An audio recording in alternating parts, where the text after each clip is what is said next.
Hey everyone, so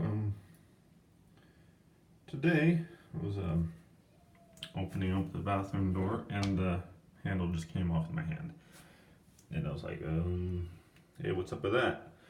Well, I'm gonna show you how to fix this very quick. It's super simple. There's a little,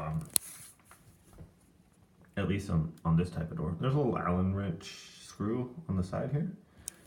And there is a hole in the side of the handle, and you can unscrew this or screw it in, and I thought it had something to do with the mechanism here, but I think it's strictly for just holding the handle on. So this must have somehow worked itself in a little bit, just enough to where the handle would slip off. So if you have a door like this, just put it on there. Get your handy dandy Allen wrench.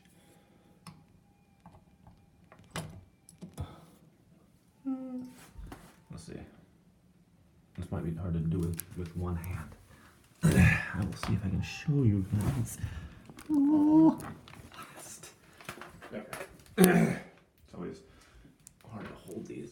It's a laptop. I mean, an iPad here. Let's see if I can get zoomed in a little bit here. Okay, anyway.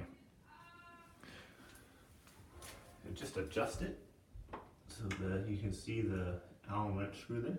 Put the Allen wrench in there and just back it out. I guess righty-tighty is working here.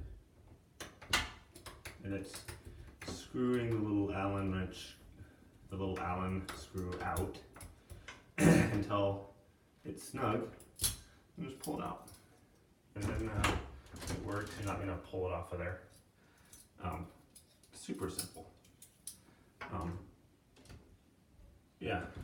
So, anyway, if your doorknob just happens to fall off in your hand, it's really that easy to fix it. So, at least on this kind of door.